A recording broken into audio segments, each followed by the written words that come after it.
Tá bom. Prepare-se. Olá, Brasil. Bom dia, boa tarde, boa noite. Queridas internautas, estamos em mais uma live, realização da Câmara Paulista para a Inclusão da Pessoa com Deficiência no Mercado de Trabalho, numa série de programas, de entrevistas com pessoas com deficiência, em celebração à Lei de Cotas. A Lei de Cotas garante a inclusão das pessoas com deficiência no mercado formal de trabalho. Essas celebrações, todos os anos, a Câmara Paulista, para a inclusão da pessoa com deficiência no mercado de trabalho, realiza eventos em celebração aos aniversários da Lei de Cotas. Este ano, em razão da crise sanitária em que estamos vivendo, esta celebração é feita online. E hoje estamos em mais uma live, entrevistando Manuel Negrais. Antes de começarmos a entrevista com o Manuel, vou passar a palavra ao Luan, para que o Luan se apresente aqui aos nossas internautas. Tenho 33 anos, pele morena, barba, cabelo preto, os olhos escuros. Estou utilizando uma camiseta polo cinza e atrás de mim tem um quadro, uma torre de Paris. Continua, né? O Luan está aqui trabalhando conosco em acessibilidade, em Libras, gentilmente cedido pela NURAP. Núcleo, como é que é, Luan? Eu sempre esqueço o nome da NURAP. Núcleo de Aprendizagem Profissional e Assistência Social. Núcleo de Aprendizagem Profissional e Assistência Social, NURAP, que gentilmente nos cede o trabalho do Luan, propiciando acessibilidade, mais acessibilidade aqui aos nossos programas. E também agradecemos ao Instituto Modo Parités, que nos cede também a plataforma onde este programa é realizado e o suporte técnico da Júlia Perucetto, que está aqui nos bastidores. Obrigado, Júlia. E agora é com tu, Manuel. Apresente-se aqui, faça sua autodescrição e depois volta aqui para mim. Vai lá. Bom dia, Tuca, bom dia para todo mundo que está nos assistindo agora. Agradeço aí a oportunidade, o convite. Para mim é uma alegria estar trocando essa ideia com você. Eu estou aqui em Curitiba, sou um homem de 41 anos, branco, cabelo castanho grisalho, olhos castanhos, estou vestindo uma blusa rosa de lã. Ô, Manu, eu venho frequentemente aqui, faço essas lives frequentemente, também vestido de rosa. Normalmente camisa social rosa. A maior parte das minhas camisas de trabalho, quando eu estou na rua, quando eu vou trabalhar na empresa em que eu trabalho, a SP Trans, eu uso camisa social ou azul, claro, ou rosa. São as minhas cores preferidas. Mas hoje eu estou aqui, então vou me apresentar, me autodescrever. Eu sou Tuca Munhoz, sou um homem branco, barba, cabelo e bigode grisalhos, cabelo cortado bem baixinho, máquina 1. Uso pequenos brincos de argola nas duas orelhas, tenho olhos azuis, sobrancelhas ainda não são grisalhas, mano. Minhas sobrancelhas ainda estão mais escurinhas. E eu estou usando hoje um moletom preto e uma camisa esporte, camiseta, cor de chumbo, e uso um pequeno cachecol. Aqui em São Paulo também está muito frio. E vamos começar aqui a entrevista com o meu amigo Manuel Negrais, Manu Negrais. É um prazer tê-lo aqui, Manu. E você reparou, não sei se você reparou, mas eu comecei este programa dizendo Olá, Brasil. O que te lembra isso, Manu? Lembra um projeto bonito aí que a gente fez junto, né? Minuto da Inclusão. Um spot de rádio que ficou bastante tempo no ar, né? Projeto 10 anos, na comunicação, né? Ficou 10 anos no ar esse programa. E, aliás, aproveito aqui para mandar um beijo para Daniela Madeira, que é uma das sócias proprietárias da agência Rádio Web, que durante os 10 anos da existência do Minuto da Inclusão nos apoiou distribuindo esse programa para centenas de rádios no Brasil e no exterior. Muito obrigado, Daniela. Também aproveito aqui para mandar um beijo para a Lia Crespo, que participou conosco durante uma parte do projeto. A Lia Crespo é jornalista. Um beijo para você também, Lia. Manu, falando em programa de rádio, hoje está em alta, né, a coisa dos podcasts e tal. Agora mesmo, durante o café da manhã, eu ouvia um podcast que é aí do Sul, não sei se é de Santa Catarina ou do Rio Grande, que é o Vira Casacas, não sei se você conhece, mas estava ouvindo, né? Eu ouço muito podcast, mas infelizmente na época que a gente fazia o Minuto da Inclusão, ainda não estava em alta essa coisa de podcast, né? Ainda as pessoas ouviam simplesmente rádio, né? Que é muito, muito bacana, muito bacana. Eu mesmo achava que a coisa do áudio, né? Não era uma coisa talvez até ultrapassada, parecia que rádio era uma coisa ultrapassada, né? Mas aí, de repente, podcast volta com tudo, né? Volta com tudo essa coisa do áudio, da comunicação em áudio. E é muito legal. Você acompanha algum podcast, Manu? Tenha procurado informação ou entretenimento por meio de podcast? Sim. Não é uma coisa que eu faço há bastante tempo, é uma coisa recente, mas eu tenho procurado alguns podcasts, sobretudo na área de cultura, música, tem alguns bem interessantes, contando a história da música, a biografia de alguns artistas da música brasileira. Tem muita coisa. É curioso, né? A gente vive num momento, e acho que com a pandemia até intensificou, de muita informação, né? Muita oferta, né?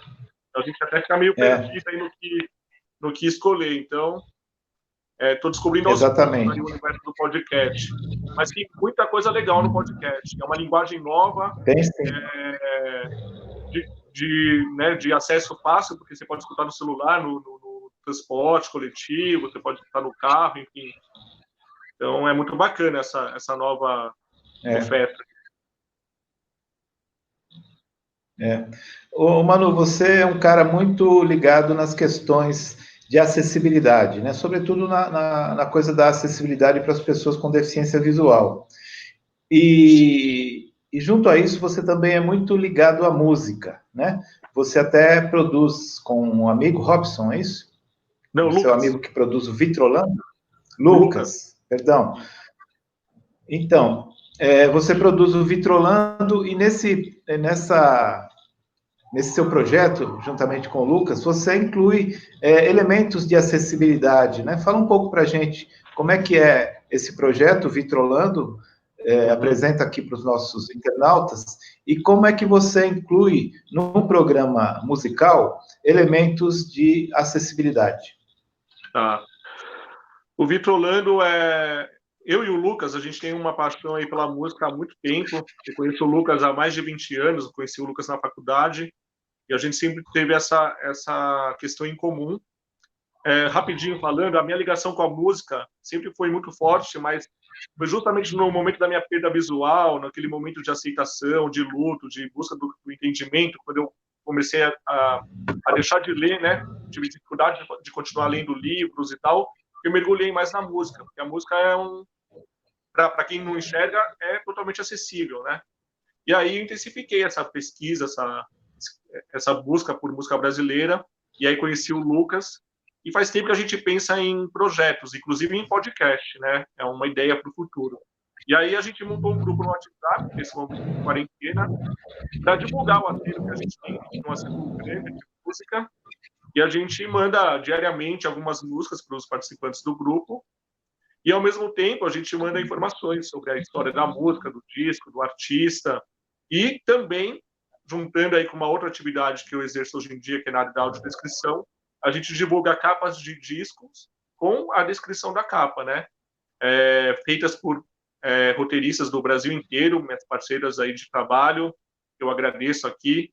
São 9 roteiristas do Brasil todo que fazem as descrições, eu faço a consultoria, e semanalmente a gente divulga uma capa, geralmente uma capa histórica, né? Uma capa antiga, porque as pessoas com deficiência visual têm muita ligação com a música, no geral, e a gente quer saber, né, como que é a arte gráfica de uma capa, de um disco, o conteúdo do encarte. E uma coisa bem legal que você já me falou, já faz inclusive algum tempo, antes mesmo desse projeto, é que além da capa, vocês fazem a apresentação do técnica, né? Sim. Da gravação, né? Dos músicos, estúdio, todos os detalhes que normalmente está escrito na capa, né? Ou estava, Isso. né? Quando a gente ainda usava LPs ou CDs, Uhum. mas que as pessoas com deficiência visual ficam absolutamente desinformadas desse aspecto da É. gravação, né? Exato, a gente quer saber quem são os músicos que estão tocando naquela determinada música. E também, um outro projeto que eu tenho com o Lucas, que a gente quer desenvolver mais para frente, são os textos de contracapa. Porque na história da música brasileira, a gente tem textos de contracapa maravilhosos, né?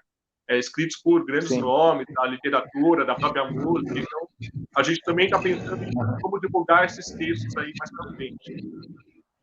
Pois é, essa coisa, Manu, é bem interessante, porque quando a gente fala de pessoas com deficiência, parece que automaticamente ou naturalmente, vamos falar assim, eu sei que é um equívoco, enfim, as pessoas podem até achar que é naturalmente, mas até é uma provocação isso, naturalmente a coisa da deficiência está relacionada a perdas, né? Uhum. Então, aí um exemplo, talvez, pequeno, mas significativo, das perdas que pessoas com deficiência visual têm em relação à cultura, que já no simples ato de ouvir um álbum musical já perde uma série de informações, né?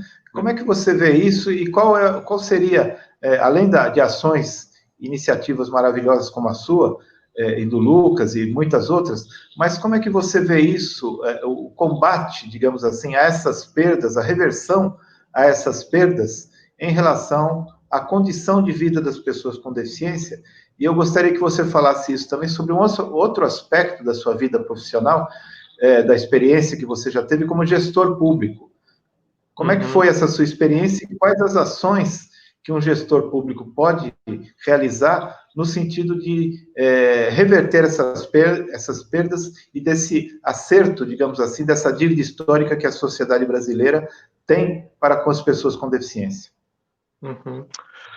Então, Tuca, é muito interessante essa pergunta, porque ela traz algo que é muito marcante no movimento de pessoas com deficiência e no momento atual, né? Da gente, lógico, a deficiência ela traz perdas, né? Algumas perdas elas estão relacionadas à própria condição de não enxergar, mas o que a gente tem buscado mostrar para a Sim. sociedade é que boa parte das perdas é culpa da falta de acesso, das barreiras impostas por uma sociedade incapaz de incorporar aí as pessoas que têm uma diversidade corporal, né?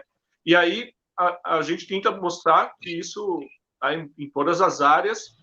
E o que é importante quando a gente... e aí eu percebi isso também muito durante a minha experiência no poder público, né? Porque a gente fala, a gente percebe nas pessoas com deficiência, a gente debate muito isso, eu sei que você também debate, essa questão da aceitação e da gente legitimar a nossa condição, mostrar que a gente pode, mesmo com essas perdas que são inerentes à nossa limitação, a ter uma vida comum, normal e nos aceitar, ser feliz da maneira que a gente é. Só que a gente tem que tomar um cuidado, porque boa parte dessa população não tem condições de se aceitar, porque elas têm justamente esse contexto de perda. Como que alguém vai se aceitar bem e ter uma vida tranquila do jeito que é, num contexto que não tem acesso a nada, né? Tem um contexto que não tem acesso à informação, à educação, à cultura, ao trabalho. Manu, existe aí uma culpabilização da deficiência, como se a pessoa fosse culpada da sua exclusão, né? E aí aí parece que você falando, Manu, desculpe, mas só uma coisinha, você falando me inspirou a pensar que a baixa autoestima das pessoas com deficiência seria uma estratégia política. Sim, entende? sim. E a gente buscou, durante a gestão pública, a gente buscou alcançar as pessoas com deficiência de Curitiba, que não são aquelas pessoas que estão nas instituições, né? Que é a grande maioria. Então, a gente fez reuniões nas regionais e fomos buscar essa população. E foi quando eu já tinha essa vivência antes, mas quando eu pude vivenciar mais ainda esse contexto de perda, né? De tudo, né? De não ter acesso ao básico. E aí existe essa cobrança. Mas a pessoa tem que aceitar da maneira que ela tem que ser, né? Mas para ela se aceitar, para ela ter essa condição de autoestima e de se colocar no mundo de uma maneira diferente, a gente precisa garantir o básico, né? A gente precisa amenizar essas perdas que não são responsabilidade da família ou não é uma coisa que está inerente ao corpo da pessoa, né? É uma barreira imposta por essa sociedade incapaz aí de amenizar e de reverter, de derrubar essas barreiras todas, né?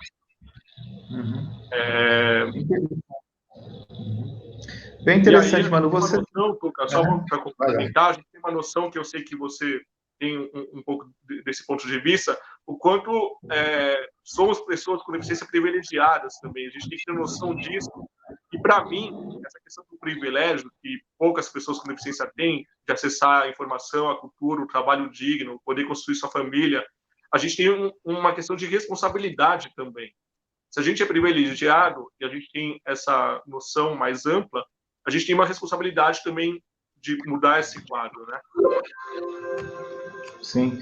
Você citando aí as iniciativas tomadas pelo poder público, à época que você estava, era uma coordenadoria, Manu, ou era uma secretaria da pessoa com deficiência? Era uma secretaria, foi criada em 2010, e aí essa gestão atual eliminou essa secretaria, voltou a ser uma coordenação, mas era uma secretaria que trabalhava buscava trabalhar de maneira transversal com todas as outras, né? Aliás, aproveitamos aqui, Manu, para também mandar um beijo para a Mirella Prosdóximo, né, que era quem encabeçou à época essa secretaria da pessoa com deficiência aí em Curitiba.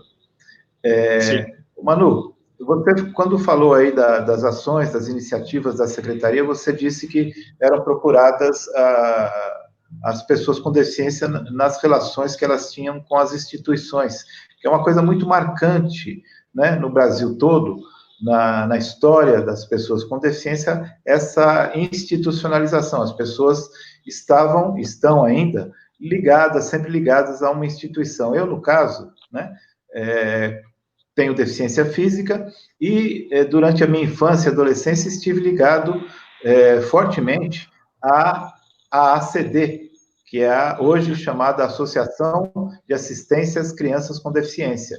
Na minha época, veja só, Manu, era chamada, a sigla era a mesma, mas era a Associação de Assistência às Crianças Defeituosas, né? Então, enfim, assim como existem essas instituições, resistem muito a mudar a sua relação com as pessoas com deficiência, né? Insistem numa relação de subalternidade, né? Mas eu sei também, Manu, que você na sua vida profissional, então, você também tem se dedicado à história dessas instituições, um pouco à história dessas instituições, não? Fala um pouco para a gente sobre isso. Sim. É como você falou, né? As instituições têm um peso muito importante aí na vida das pessoas com deficiência, porque, independentemente dessa relação conflituosa que algumas pessoas têm, independentemente desse olhar crítico que a gente possa ter sobre o papel de algumas, eu mesmo fiz a minha reabilitação em 2 instituições e aprendi muito, não só na questão do que a instituição tinha para me oferecer enquanto orientação e mobilidade, enfim, mas na troca que você tem com as outras pessoas com deficiência visual dentro das instituições, né? Essa troca é muito importante na nossa vida, em determinada etapa aí do nosso processo de aceitação, de entendimento. Então, é importante também, a gente tem que ter... Aliás, Manu... Tem que mudar essa cultura institucional, mas a gente também tem que valorizar a importância que ela tem, né, em determinado momento, em determinadas ações aí, né? Mas só contando... Aliás, Manu, aqui... Diga. Não, é que isso que você citou, da convivência com outras pessoas com deficiência, é interessante que em vários programas e com várias pessoas aqui entrevistadas, a gente tocou nesse assunto, né? Da importância de estar com quem é igual, né? Na condição da deficiência. Isso é um motivo de fortalecimento, né? Sim. De fortalecimento coletivo, quando a gente percebe que fazemos parte de uma comunidade. Isso é bastante interessante, não? Que você não é o único do mundo que está passando por aquilo, sabe? Você tem uma série de... Porque eu, no meu caso, comecei a perder a visão na adolescência, numa fase que já é complicada para todo mundo. Enfim, aí quando você conhece outras pessoas, eu costumo dizer até, porque eu acho que eu aprendi tanto ou até mais com as pessoas que eu convivi do que com a própria política institucional ali, sabe? Eu acho que eu aprendi mais de orientação à mobilidade, talvez, com meus colegas, com meus pares, do que com o professor de orientação à mobilidade. Porque você aprende os macetes, você aprende a solucionar um problema do dia a dia de uma maneira ali que não é a conhecida, você aprende um macete para lidar com tal tecnologia. Além dessa questão de você... Eu percebi que, tinha pessoas que enxergavam menos do que eu, que faziam muito mais coisas do que eu. Eu falei, se essas pessoas podem, eu também posso. Enfim, então, é uma série de benefícios que traz essa convivência, né? E aí, quando eu saí do poder público, eu saí com 2 objetivos: voltar a estudar e pesquisar de novo a área da deficiência, me atualizar nessas pesquisas e também me aproximar da audiodescrição. E aí me aproximei do Instituto Paranaense de Cegos, né, que é uma instituição de 80 anos aqui de Curitiba, bem tradicional, e aí me aproximei deles para fazer a minha pesquisa de antropologia, meu trabalho de campo, e aí, convivendo ali internamente com a equipe, com o diretor, enfim, eu descobri que o Instituto ia comemorar 80 anos, isso em 2016, e aí tive a ideia de fazer um livro, né, contando essa história. Levei essa ideia para a instituição gostou da ideia, e a gente conseguiu fazer esse projeto pela Lei Rouanet. Eu estou escrevendo esse livro no momento, já passou os 80 anos, né, mas por uma série de motivos a gente está ainda na escrita. E eu acho importante, assim, porque é importante trazer essa história. O objetivo desse livro é trazer a história na voz das pessoas com deficiência visual, tentando dar o protagonismo para essas pessoas.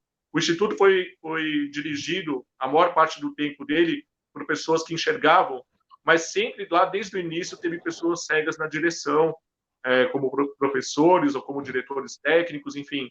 Então, a gente está resgatando a história dessas pessoas cegas, sobretudo, e também para a sociedade aqui local, né, e para quem tiver interesse também fora daqui, conhecer um pouquinho dessa cultura institucional, de como era vista a questão da deficiência visual ao longo do tempo, contribuir também para essa reflexão, né? Porque conhecer o passado é importante para a gente também continuar para frente. Quando você fala dessa coisa de como eram vistas as pessoas com deficiência visual, faz para a gente um pequeno histórico de como eram vistas e como são vistas agora. E principalmente, a autoimagem das pessoas com deficiência visual. Você tem uma reflexão sobre isso? Então, a gente, basicamente, os documentos que me ajudaram a escrever, sobretudo as 4 ou 5 primeiras décadas do Instituto, são atas, porque o Instituto cuidou muito mal do seu acervo, infelizmente, como boa parte das instituições não cuida, né? Então, eu me baseei em atas de reuniões e em jornais. Felizmente, os jornais estão todos digitalizados hoje em dia na hemeroteca digital da Biblioteca Nacional. Então, eu tenho aí mais de 300 matérias de jornal sobre o Instituto e sobre a questão da pessoa cega em Curitiba, no Paraná. Uma visão muito... O que de certo modo, não é surpresa para ninguém. Uma visão muito assistencialista, uma visão muito de tragédia pessoal, da cegueira. Isso muito nítido nas matérias de jornal, né? Como se fossem pessoas que viviam nas trevas, pessoas que não tinham condições de ter um trabalho, de sustentar uma família. E o Instituto, um pouco naquela ideia né, da caridade, do assistencialismo, mas isso foi mudando ao longo do tempo, né? O próprio Instituto, desde o início, trabalhou muito fortemente para incluir, para ensinar uma atividade profissional para essas pessoas, para alfabetizar essas pessoas no Braille. Então, assim, uma contradição, né? Na verdade, não é que era só puramente assistencialismo e caridade, não, existia um caminho para o outro lado também, mas sempre numa contradição ali, ora para um lado, ora para o outro, né? Como é a história de boa parte das instituições. E hoje em dia, lógico, mudou bastante, né, Tuca? A gente sabe que o Instituto mesmo, nos 10 anos, mudou um pouco a sua política interna, o Instituto chegou a ter 220 moradores, né? Era uma instituição, um abrigo, Era né? residência também. Era residência. Era um abrigo, sim. Interessante. E teve uma fábrica de vassouras que teve um sucesso, um alcance muito grande aqui localmente, mas hoje em dia ainda tem poucos moradores, mas tem uma escola especial ainda, então está no momento de transição ainda, né? Mas Manu, deixa eu te perguntar uma coisa. Você falou que como é o nome? Associação Paranaense... Instituto Paranaense de Cegos. Como é o nome da instituição? Instituto Paranaense de Cegos. Como é o nome da instituição, Manu? Instituto Paranaense de Cegos. Você falou que o Instituto teve durante muito... Instituto. Você falou que o Instituto Paranaense de Cegos teve durante muitos anos uma fábrica de vassouras, né? Uhum. É interessante que eu tenho uma lembrança da minha infância, né, lá em São Caetano do Sul. Isso é uma coisa da minha infância, eu tenho 60 anos, que passavam pelas ruas cegos, pessoas cegas, homens, geralmente homens, eu não lembro nunca de ter visto uma mulher, sim, mas homens vendendo vassouras e espanadores. Vassouras, sim, e espanadores.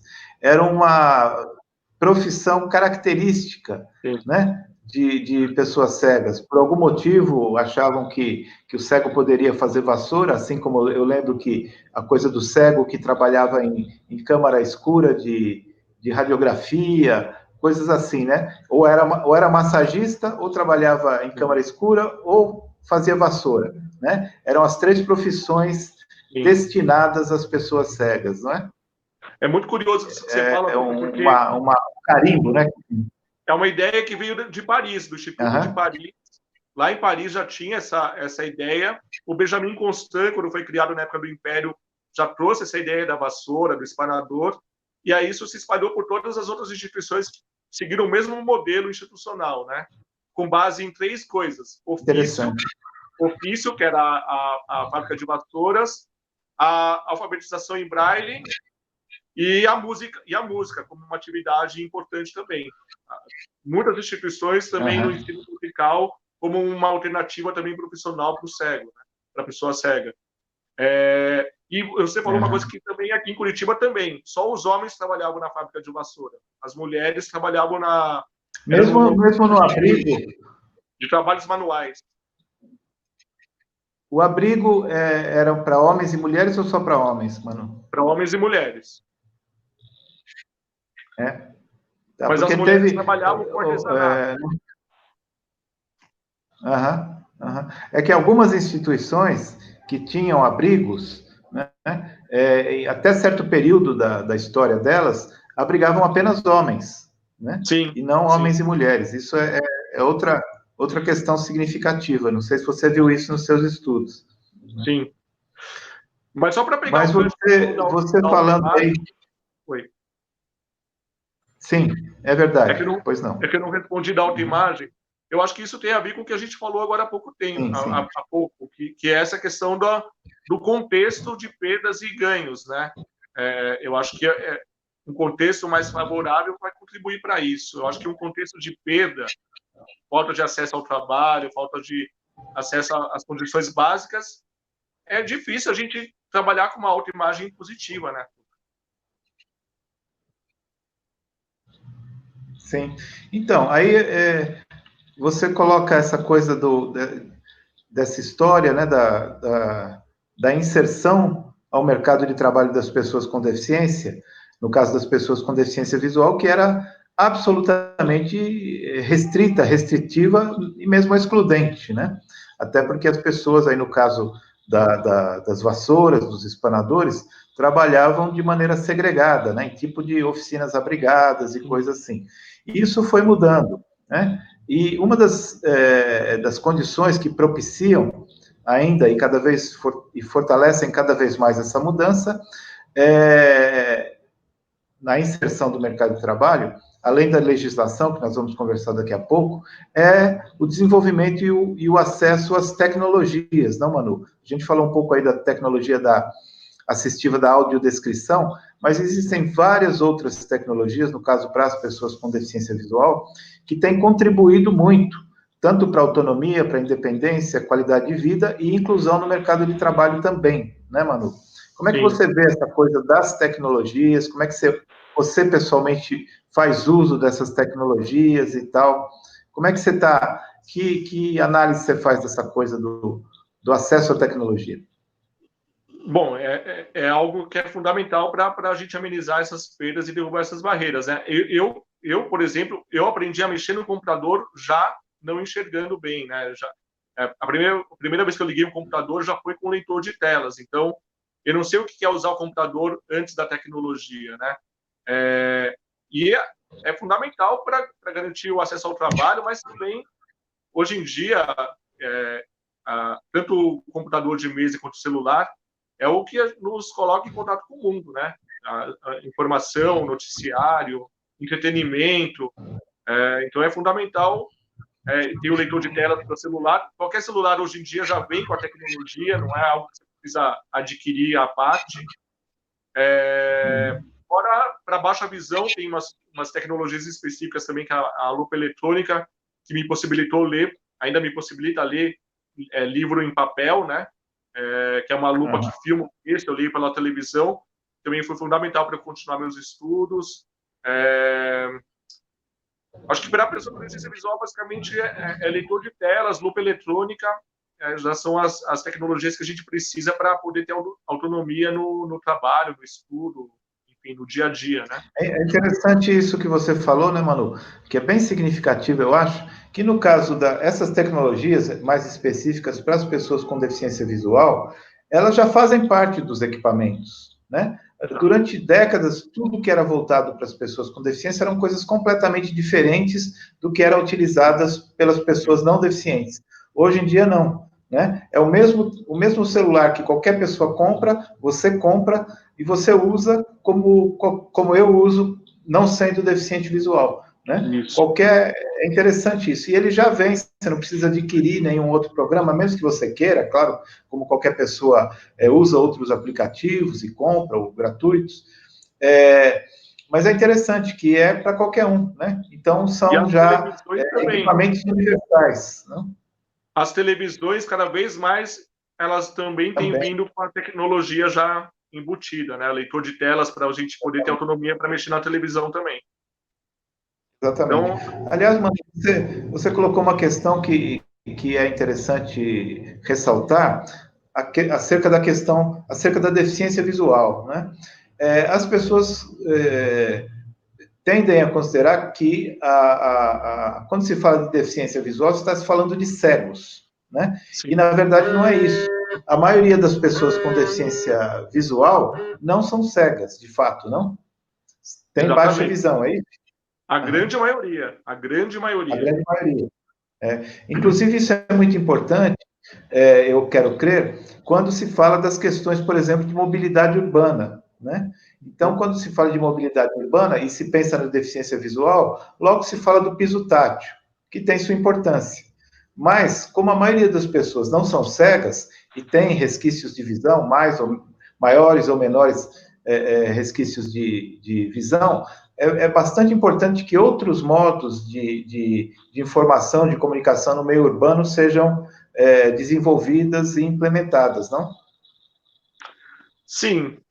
Em relação ao piso tátil, que eu tenho uma visão até um pouco... Eu acho que o piso tátil ele é necessário em determinados ambientes ou locais, assim, né? Eu acho que também eu não vejo a necessidade de ter piso tátil em qualquer calçada, em todas as calçadas, como algumas pessoas acreditam que tem que ter, ou dentro de qualquer ambiente. Porque, por exemplo, no metrô, eu acho muito bom, é funcional. Agora, dentro de uma agência bancária, nem sempre é funcional. Então, eu acho que precisa ser avaliado caso a caso. Agora, no caso do piso tátil para baixa visão, é importante que ele tenha uma cor bem diferenciada do resto da calçada, para a gente poder para a gente poder enxergar no contraste, né? A pessoa com baixa visão muito no contraste, enxerga muito no contraste, né? Precisa do branco no fundo preto, ou do preto no fundo branco. Então, seria essa diferenciação de cores que também é importante para a baixa visão. Né? Manu, a gente estava falando, antes de eu entrar em outro aspecto aí da sua atuação, nós estávamos falando do histórico de pessoas com deficiência visual no mercado de trabalho, que era muito restrito, né? Muito restrito. E, enfim, isso mudou bastante, né? E a gente falou das questões da tecnologia e tal, e mudou bastante em razão da lei de cotas, né? Que nós estamos aqui neste programa, dos objetivos desta série de lives é justamente divulgar e fortalecer a lei de cotas, que a gente sabe que o tempo todo ela passa por riscos, né? O tempo todo há uma tentativa de solapamento da lei de cotas, de enfraquecimento, assim, você sabe bem disso, né? Então, o ano passado mesmo houve um projeto de lei no Congresso Federal, no Congresso Nacional, tentando, enfim, adulterar completamente os objetivos que a lei de cotas tem. Qual é a importância? Me fala um pouco aí, como é que você vê a questão da lei de cotas e por que você acha que a lei de cotas está constantemente em perigo? Então, Tuca, primeiro falando da importância, né? Eu acho que numa sociedade desigual como a nossa, na questão econômica, sobretudo, né? É fundamental a gente ter ações afirmativas. É fundamental que dentro de um sistema que não busca uma igualdade de oportunidades de fato, a gente tem que ter esses mecanismos, né?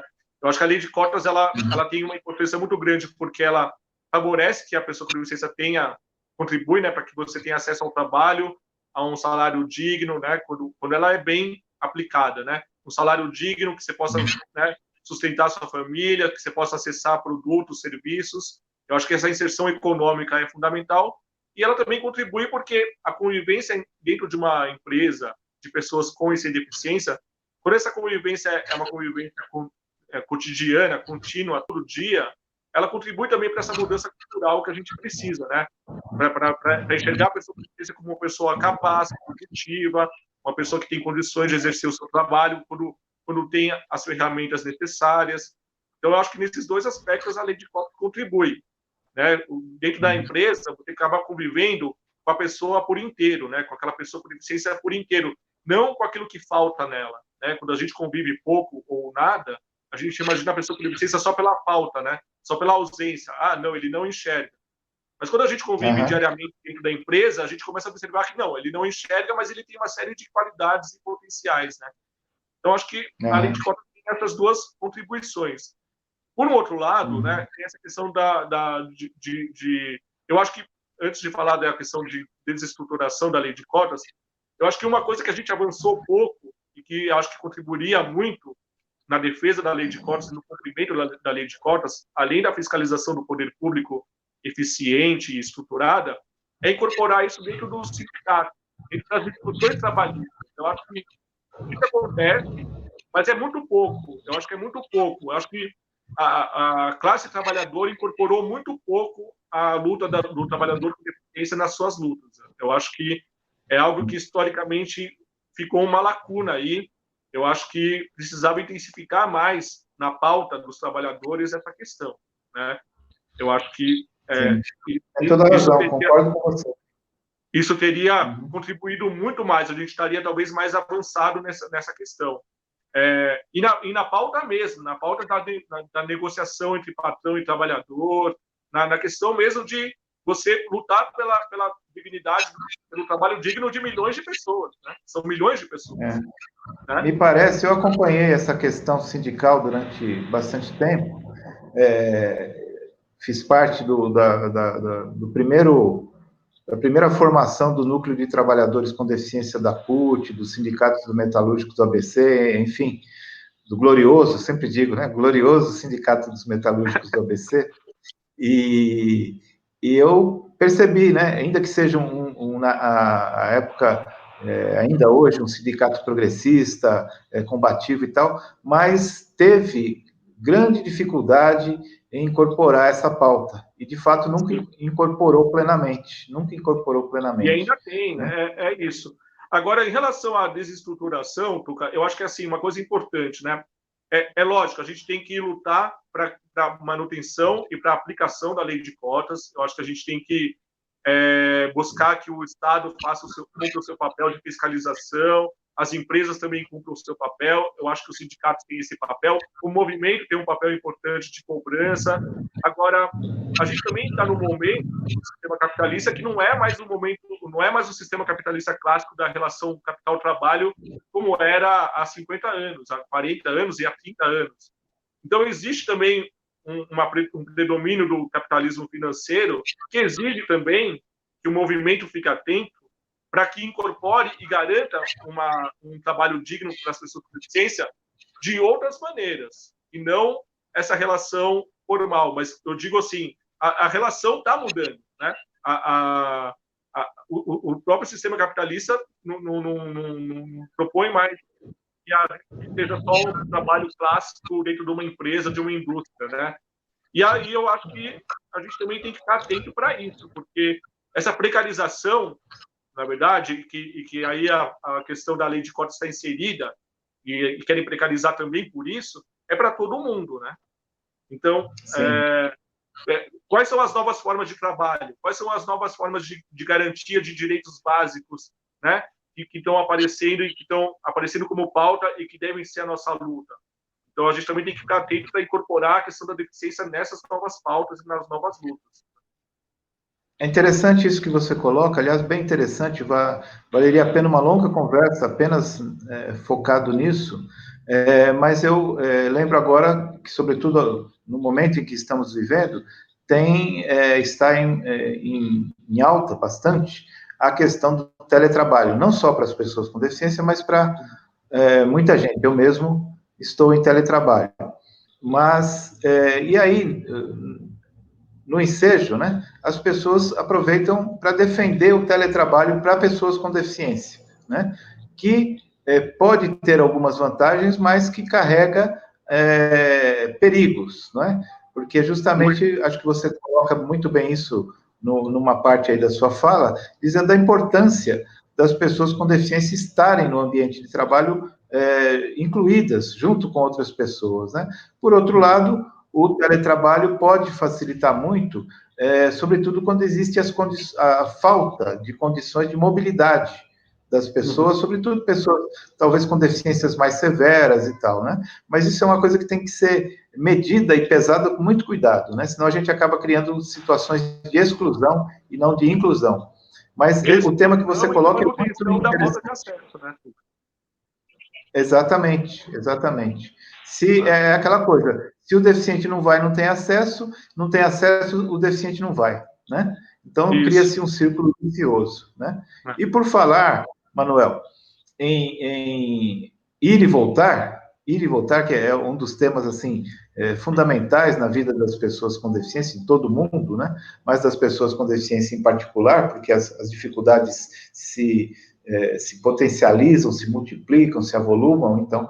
E, voltando à coisa das tecnologias, você também é pioneiro na defesa de uma tecnologia assistiva para as pessoas com baixa visão, né? Qual é essa tecnologia, Manu, que você é um ferrenho defensor? A bengala verde, Tuca. É bacana essa oportunidade de falar da bengala verde, porque as pessoas, no geral, no senso comum, e infelizmente até dentro do próprio segmento, vê a bengala verde como uma besteira, né? Uma questão de querer dividir o grupo. E não. Na verdade, contando rapidinho, a bengala verde ela surgiu na Argentina há bastante tempo, há mais de 20 anos. Na Argentina já tem mais de 10 mil usuários, no Uruguai já tem mais de 3 mil usuários de bengala verde. E ela surgiu por quê? Porque, como a gente falou agora há pouco, a maioria das pessoas com deficiência visual tem baixa visão. E o que acontece com as pessoas com baixa visão? Ou elas estão empurradas para um lado, e é a questão da medicina, da busca pela cura, da esperança que vai voltar a enxergar, né, uma visão muito de doença apenas, né, ou empurrada para dentro de uma instituição onde ela não é vista como uma pessoa com baixa visão, ela é vista como uma pessoa cega. Porque o discurso da instituição é focado na pessoa cega, as práticas são focadas na pessoa cega, às vezes ela até é sugerida para ela não usar o resíduo visual dela, para ela poder aprender a fazer as coisas sem usar o resíduo visual. E aí Manu, desculpa te interromper. Uma pergunta. Aí você coloca que as instituições, vamos dizer assim, que preferem trabalhar com a questão da cegueira e não da baixa visão. Isso é propício, né, para as instituições, porque a cegueira causa, digamos, uma comoção, né? Exatamente. Interessante isso. Exatamente. E aí, o que acontece dentro das instituições? E que eu observei muito aqui no Instituto, observei na Fundação Dorina, na Laramar, enfim. Existe uma dificuldade de aceitação da pessoa com baixa visão, porque ela é bombardeada por essa cultura da cegueira, né? Então, tem uma dificuldade de acesso de aceitação da bengala. Então, a bengala verde surgiu para 3 objetivos. Primeiro, para que a pessoa seja identificada como uma pessoa com baixa visão. Eu não sei se você vai lembrar, porque em 2005 eu organizei uma palestra perto da faculdade que eu estudava, e você estava lá com a Eliana Cunha, da Fundação Dorina no Rio, sobre baixa visão. Eu organizei aquela palestra perto da faculdade porque eu fui agredido na rua verbalmente, porque achavam que eu estava fingindo que era cego, porque eu usava meu visão visual. Eu lembro disso. Uhum. E aí me agrediram verbalmente, ameaçaram de me bater, de me quebrar uma garrafa de cerveja na cabeça, enfim. Tudo aquilo gerou essa mobilização para fazer essa palestra. Então, a Bengala Verde surge para isso, para identificar, e aí demanda uma campanha, demanda um tempo para que a sociedade conheça, né, a Bengala Verde e identifique aquela pessoa como baixa visão. Não, ela não está fingindo, ela tem um resíduo visual que ela pode utilizar. Mas o segundo objetivo, Tuca, que eu acho que o mais interessante, é nele que eu me pego muito no momento, colabora para a aceitação da bengala. Então, eu presenciei isso no Instituto. Aceitação da bengala pela pessoa? Pela pessoa. É incrível, Tuca. Depois que surgiu a bengala verde, muitas pessoas procuraram o Instituto Paranaense de Cegos por causa da bengala verde. Ah, não, agora eu decidi que eu quero usar bengala porque a bengala verde tem a ver comigo, com a minha condição. E mudou a vida das pessoas. São pessoas que estavam trancadas em casa e que agora estão na rua, saindo de casa, indo no comércio, indo estudar, indo procurar emprego. Então, a bengala verde, de fato, tem contribuído para a autoestima. São pessoas que agora têm prazer de falar que tem baixa visão. Prazer no sentido de se mostrar para o mundo. Entendeu? Não tem mais vergonha de ficar em casa. Isso por causa da bengala verde. Uma altivez, né? Uma altivez. E eu acho isso fantástico. Eu acho que é um potencial da bengala verde que as pessoas precisam conhecer para aceitar e valorizar mais. E aí tem uma terceira... Oi. Sim, só uma coisa ligada a isso que você acaba de falar. Várias das pessoas que eu entrevistei aqui, isso eu quero até te passar, porque é uma coisa relevante, relataram essa dificuldade em lidar com a coisa de assumir a deficiência, né? Então, por exemplo, pessoas cegas, né? Aí cegas mesmo, com muita dificuldade em ter um cão-guia, porque ao ter o cão-guia, ela estava assumindo a sua deficiência para todos, né? E para si própria, sobretudo. Pessoas, por exemplo, que tiveram dificuldade, e até foi um caso meu, dificuldade em assumir uma cadeira de rodas, né? Porque aí estava dizendo, eu não vou mais, eu não ando mesmo, né? Então, assume para si própria aquela condição. Então, isso é bastante interessante, como que é o pulo do gato das pessoas com deficiência, né? Porque tem que assumir para si essa condição e fazer uso daquela tecnologia, assumir aquela tecnologia. Essa coisa eu acho bastante interessante. Né? E vai para outro caminho, Tuca, sabe? Porque aí, quando você assume, também aparece uma outra forma de preconceito que parece que é um crime você gostar de você do jeito que você é, sabe? Quando a gente fala que... Como você pode fazer isso? Hoje em dia, eu não tenho pretensão nenhuma de voltar a enxergar. Não tenho pretensão nenhuma de fazer um tratamento que apareça, que me devolva a visão. Não tenho. Mas parece que é um crime falar disso. Parece que é um absurdo, sabe? Parece que... Não, mas como assim? Se aparecer a cura, você não vai querer? Não vou querer. Né? E eu acho legítimo isso, porque a minha vida hoje em dia me garante que eu seja feliz e que eu possa fazer as coisas que eu quero não enxergando bem, né? E eu acho que isso é um tema muito delicado, porque as pessoas ainda interpretam isso muito mal, sabe? E eu acho que a gente tem que lutar também, a partir do momento que você elimina barreiras, a gente tem que lutar também para mostrar que não é nenhum crime a gente lutar da gente do jeito que a gente é, não. Eu faço uma brincadeira brincadeira entre aspas com as pessoas, perguntando assim, eu chego para uma pessoa que não é cega, que não tem nenhuma deficiência e tal, e falo assim para ela, olha, se juntarem 3 cientistas cegos, com todos os recursos necessários e tal, para o desenvolvimento da ciência, não sei o quê, o que você acha que eles desenvolveriam? A pessoa que não tem deficiência diz assim, a cura da cegueira. Né? Se eu pergunto para uma pessoa cega a mesma coisa, ela fala, a vacina contra o Covid, um monte de coisa. Um monte de coisa. Mas não fala da cura da cegueira, sabe? É interessante isso. Luca, porque assim, a vida de todo mundo é feita de perdas e ganhos, né? E a deficiência na nossa vida, ela em algum momento ela é uma perda, mas a tendência, quando a gente tem acesso a outras questões da vida, a tendência é que a gente aceite e lide com aquilo da maneira mais normal e natural possível, porque seria contraditório, Manu, dizer que uma pessoa com deficiência é uma pessoa plena? Eu acho que não. Eu acho que a gente pode. Eu acho que, na verdade, todo mundo está buscando para ter essa atitude. Eu acho que a pessoa com deficiência também, independentemente da deficiência, eu acho que em outros aspectos. Uhum. Em outras questões. Lógico, a questão da deficiência ela é um agravante numa sociedade desigual, cheia de barreiras. Agora, para nós, pessoas com deficiência que somos privilegiados, eu vejo que hoje em dia, inclusive, eu acho que a baixa visão me trouxe mais ganhos do que perdas, né? Eu vejo pelos meus últimos 15 anos de vida, quantas coisas eu conquistei e fiz de legal por causa da baixa visão, né? É interessante isso que você fala, muito interessante, muito rico. E até queria lembrar do nosso entrevistado de ontem, que foi o Fernando Sampaio. Ele tem aquela doença chamada ossos de vidro, né? Sim.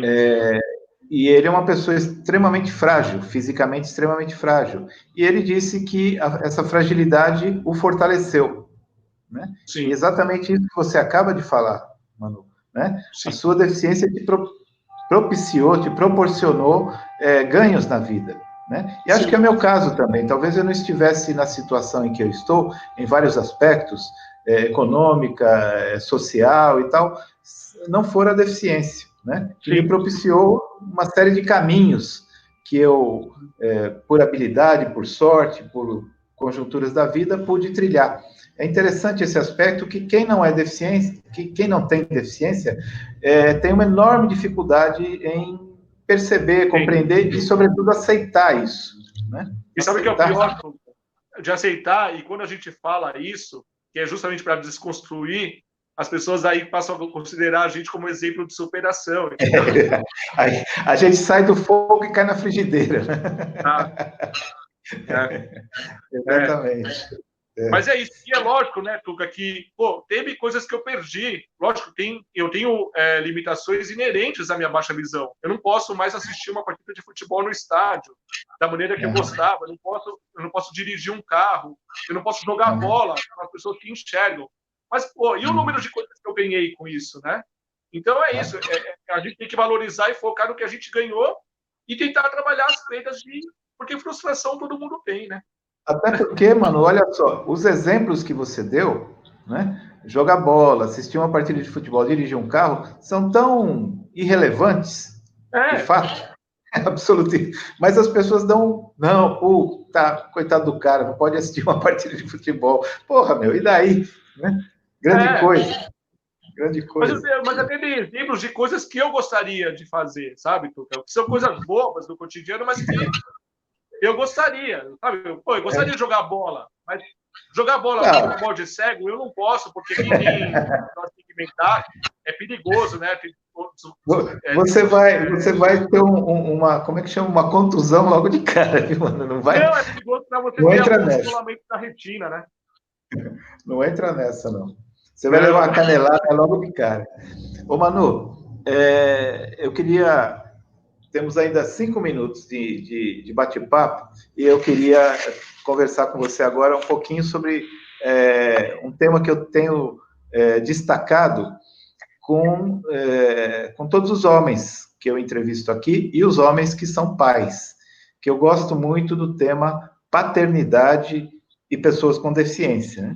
E você aqui no comecinho nos apresentou o Ernesto, né? Parabéns pelo Ernesto. E como é que é a sua experiência? E como é que é a experiência do Ernesto? Como é que é a sua experiência enquanto um pai, um homem com deficiência visual? E como que é a experiência do Ernesto como filho de um homem com deficiência visual? Cara, pô, a paternidade, Tuca, eu mesmo antes de perder a visão, no começo da adolescência, eu já manifestei essa vontade, eu sempre tive essa vontade de ser pai, né? E o Ernesto está com 2 anos e 7 meses, então está sendo uma experiência incrível. É curioso porque a Jéssica não tem deficiência, né? O que espanta também muitas pessoas, mas é curioso algumas questões de preconceito que a gente enfrentou, tanto eu quanto ela, né, nessa caminhada do casamento e da paternidade, mas enfim, a experiência tem sido maravilhosa, né? Porque educar não é fácil mesmo, a gente está num momento complicado, mas é um desafio, né, Tuca? A gente aprender a lidar, fazer as coisas no dia a dia. Eu, por causa da pandemia, tinha ficado muito com o Ernesto sozinho. E aí, para ele, tem sido uma descoberta aos poucos, né? A gente vai conversando, vai explicando a questão de eu não enxergar bem. Ele adora brincar com a minha bengala, é um dos brinquedos que ele pega todo dia para brincar, mas ele ainda está entendendo, ainda está um conflito, né? Às vezes eu chuto o brinquedo dele, ele fica bravo, não entendi por que eu chutei o brinquedo. Às vezes ele pega alguma coisa na mão e eu fico com medo de ser alguma coisa que ele possa colocar na boca, e quero pegar, aí ele acha que eu vou pegar dele, e aí sai correndo com o negócio na mão. Enfim, são coisas do cotidiano que a gente está aprendendo a lidar. Às vezes ele pega um livro e quer que eu leia para ele, eu não consigo ler o livro. Aí eu falo para ele me descrever o livro. Aí ele vai me contando as figuras que tem no livro, né? Então a gente vai se adaptando, Tuca, mas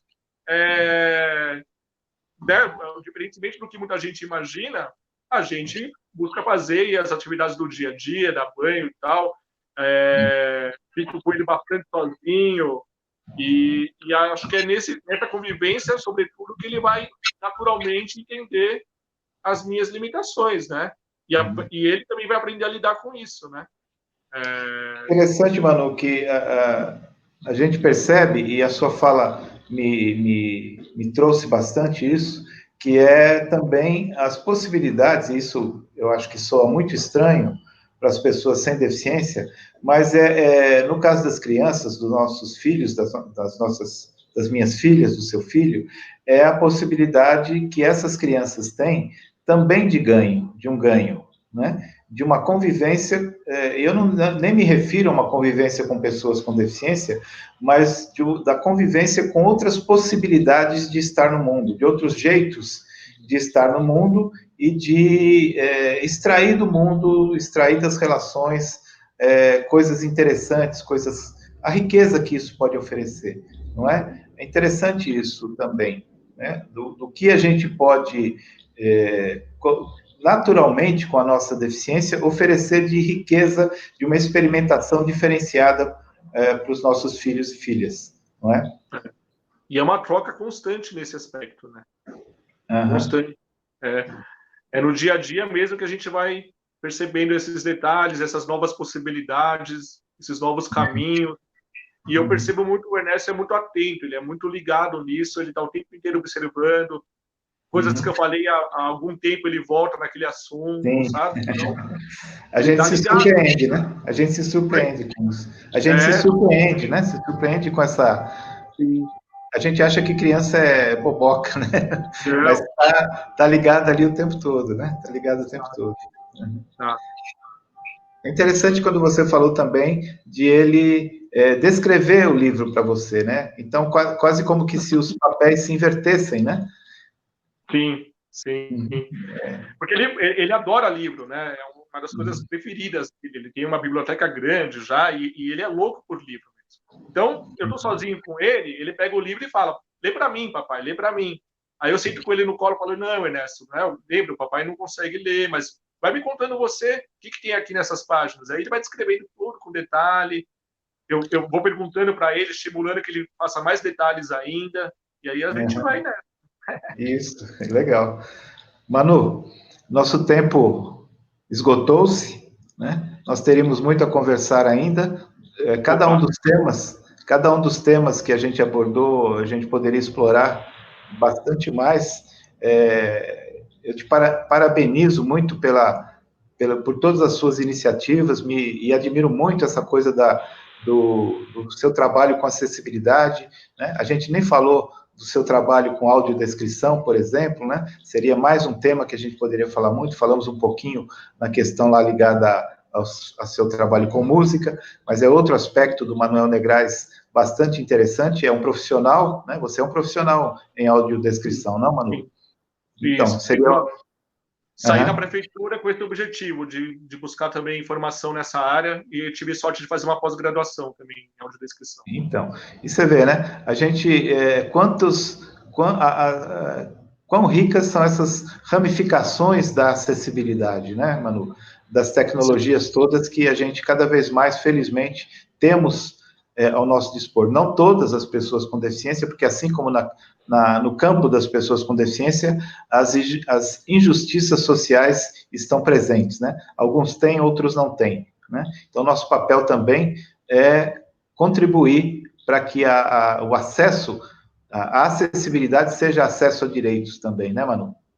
Isso, é uma responsabilidade de todo mundo, né, Tuca? De toda a sociedade. A questão da deficiência é uma questão de política pública, de direitos humanos, que todo mundo é responsável. Não é só a pessoa, a família, mas nós, pessoas com deficiência, como eu já falei, né, que temos oportunidade, que temos o privilégio de ter estudado, de ter trabalho, a gente tem essa responsabilidade, sim, de atuar profissionalmente, mas mais do que isso, a gente tem uma responsabilidade com o nosso segmento. Claro.